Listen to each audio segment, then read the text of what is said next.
Hello friends, Lakshmi's kitchen চ্যানেলে স্বাগত জানিয়ে স্টার্ট করছি আজকে দারুণ একটি রেসিপি, যেটি হলো চিচিঙ্গের রেসিপি, যেটি ভাত রুটি দুটোর সাথে অসাধারণ লাগবে খেতে। তো চলুন শুরু করা যাক আজকের এই ভিডিওটি। সবার প্রথমে এখানে আমরা নিয়ে নিয়েছি কড়াই, এবং কড়াইতে আমরা নিয়ে নেব সরষের তেল। সরষের তেল তরকারি পরিমাণ অনুযায়ী নিয়ে নিতে হবে। এখানে আমি দুইটি চিচিঙ্গেকে ভালোভাবে উপর দিয়ে ছাল ছাড়িয়ে ভিতরে দানা এবং সাদা অংশটা ফেলে একটু লম্বা লম্বা করে সুন্দরভাবে কেটে নিয়েছি। এখানে আমি শুকনো চিংড়ি দিয়ে এই রেসিপিটি দেখাবো। আশা করি আপনাদের কাছে অনেক ভালো লাগবে। যারা শুকনো চিংড়ি খেতে পছন্দ করেন না বা অ্যাভেলেবেল নেই, তারা কিন্তু এই জায়গাতে কাঁচা এবং জ্যান্ত চিংড়ি দিয়েই করতে পারেন। সেক্ষেত্রে টেস্ট আরও বেড়ে যাবে। দুজনের টেস্ট টোটালি আলাদা। শুকনো চিংড়ির তরকারি এবং যেটা জ্যান্ত চিংড়ি আছে তার তরকারি সম্পূর্ণ আলাদা দিয়ে বানাতে পারেন, অথবা শুধু আলু এবং চিচিঙ্গি দিয়ে সেম প্রসেসেই বানাতে পারেন। রুটির সঙ্গে কিন্তু ভাতের সঙ্গে অসাধারণ লাগে।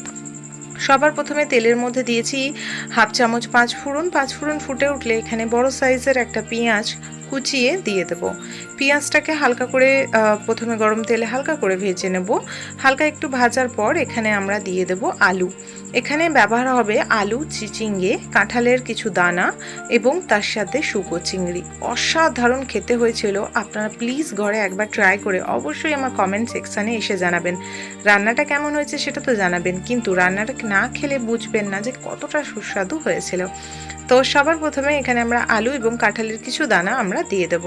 আলুটা দেখতেই পাচ্ছেন সরু সরু করে লম্বায় আমি কেটে নিয়েছি। ভালোভাবে তেলের সঙ্গে মিশিয়ে আমরা এটাকে ভেজে নেব। তো এটা যতক্ষণে কালার না চড়ছে এটাকে সুন্দরভাবে ভেজে নিতে হবে। এখানে আমি শুকনো চিংড়ি ব্যবহার করছি 3 চামচ। এখানে 3 থেকে 4 চামচ আমি শুকনো চিংড়ি ব্যবহার করছি। আপনি যদি সে জায়গায় শুকনো চিংড়ি বেশি ব্যবহার করেন, তাহলে সবার প্রথমে শুকনো কড়াইতে সরষের তেল দেবেন। তারপরে শুকনো চিংড়িগুলোকে ভালোভাবে সুন্দরভাবে বেছে নিয়ে, কাঁকড় বালি কাঠি এসব বেছে নিয়ে আপনারা কিন্তু গরম জলে 2 বার ভালোভাবে ধুয়ে নেবেন। প্রথমে একটু হালকা করে ভিজিয়ে রেখে তারপরে ফেলে দিয়ে সেই জলটা তারপরে আবার একটু গরম জলের সঙ্গে হালকা উষ্ণ ঠান্ডা জল মিশিয়ে চটকে ধুয়ে নেবেন। এক্ষেত্রে এক ফোঁটাও বালি সেটা থাকবে না, একদম ফ্রেশ চিংড়ি হয়ে যাবে। তারপরে কড়াইতে সামান্য পরিমাণে তেল দিয়ে চিংড়িগুলোকে ভেজে তুলে নেবেন। যেহেতু এখানে আমি অল্প পরিমাণে চিংড়ি দিচ্ছি, তাই আমি মশলা কষানোর সময় চিংড়িগুলো দিয়ে ফেলবো। আচ্ছা, আলুগুলোকে হালকা একটু ভাজার পর এখানে আমি আদা রসুনের পেস্ট 2 চামচ দেব, এবং তারপরে শুকনো চিংড়িটাকে যেভাবে বললাম ঠিক সেভাবে ধুয়ে নিয়ে বেছে এবার আমি কড়াইতে দিয়ে দিলাম। চিংড়ি, মশলা, আলু একসাথে ভাজবো আর সব সুন্দরভাবে ভাজা হয়ে যাবে। আর আপনারা যদি বেশি পরিমাণে দিতে চান তাহলে সেক্ষেত্রে কিন্তু আমি যেভাবে বললাম সেভাবে করতে হবে। এতে যদি জ্যান্ত বা তাজা চিংড়ি দিচ্ছেন তাহলে চিংড়িগুলো কিন্তু সেম আগে ভেজে নিতে হবে। তরকারিতে জল ঢালার একটু আগে, তারপরে যখন আপনারা এতে চিচিঙ্গে দেবেন ঠিক সেই টাইমে কিন্তু চিংড়ি দিতে হবে। আচ্ছা, এবার মশলা ভাজতে ভাজতে এখানে আমরা গুঁড়ো মশলাগুলো ব্যবহার করব। আমরা এখানে কাঁচা লঙ্কার ঝাল ব্যবহার করছি, তাই এখানে পরিমাণ মতো কাঁচা লঙ্কা দিচ্ছি। আপনারা আপনাদের ঝাল অনুযায়ী লঙ্কা দিয়ে দেবেন। আচ্ছা, তারপরে এখানে দিয়ে দেবো স্বাদ অনুসার নুন। আর নুন দেওয়ার পর ভালো করে মিক্স করব। মিক্স করে এটাকে মশলাটাকে আমরা সুন্দর করে ভেজে নেব। এখনও কোনো পাউডার মশলা এতে আমরা দেব না, যতক্ষণ না আদা রসুনটা ভালোভাবে ভাজা হচ্ছে।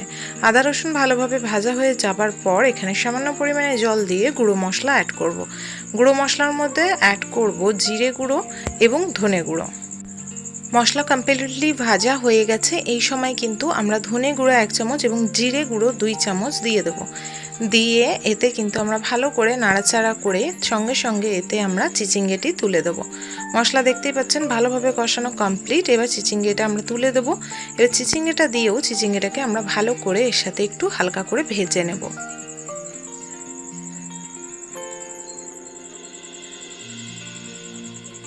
এই তরকারিটা গরম গরম ডাল ভাত আর এই সবজিটা অসাধারণ খেতে লাগে। যারা শুকনো চিংড়ি পছন্দ করেন তাদের কাছে খুব দুর্দান্ত রেসিপি হতে চলেছে। এছাড়া আপনারা এটা নর্মাল চিংড়ি দিয়ে অথবা এতে কাঁকড়া দিয়েও এই রেসিপিটি করতে পারেন, অসাধারণ লাগবে খেতে। এটা ভালো করে মিক্স করে নেওয়ার পর একটু কালারের জন্য রেড কাশ্মীরি চিলি পাউডার ছড়িয়ে দেবো। এটাকেও ভালো করে মিক্স করে নেব।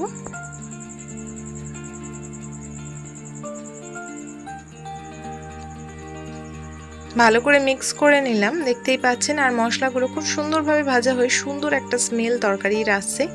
এবার এতে কিন্তু আমরা জল দিয়ে দেব। এতে আমরা জল দিয়ে দিয়েছি, দেখতেই পাচ্ছেন। এখানে আমরা 250 মতো জল এখানে দিয়ে দিলাম। এবার এটাকে ভালো করে এইভাবে আলুগুলোকে ডুবিয়ে দিয়ে মিক্স করে দিয়ে ঝোল জাল একসাথে যাতে মিশে যায়, এটাকে ঢাকা দিয়ে দেবো যাতে মাখা মাখা হয়। এই সবজিটা কিন্তু একদমই শুকনো শুকনো মাখা চোকা হবে। দেখতেই পাচ্ছেন হালকা একটু এতে ঝোল আছে, বাদবাকি একদম শুকিয়ে গেছে আর একদম সব সেদ্ধ হয়ে গেছে। এবার এটাকে একটুখানি আলু দু একটা গেলে নেড়ে নেবো যাতে মাখা চোকা হয়। ব্যাস রেডি হয়ে গেল আজকে চিচিঙ্গে শুকো চিংড়ি দিয়ে দারুণ একটি সুস্বাদু রেসিপি। আই হোপ এই রেসিপিটি যদি ভালো লেগে থাকে একটি লাইক করবেন, কমেন্ট করবেন, আপনার মতামত অবশ্যই জানাবেন, রেসিপিটি অবশ্যই ব্যবহার করবেন। আর তার সঙ্গে অবশ্যই চ্যানেলটিকে সাবস্ক্রাইব করে নেবেন নতুন নতুন ভিডিও পেতে। Bye bye, all take care.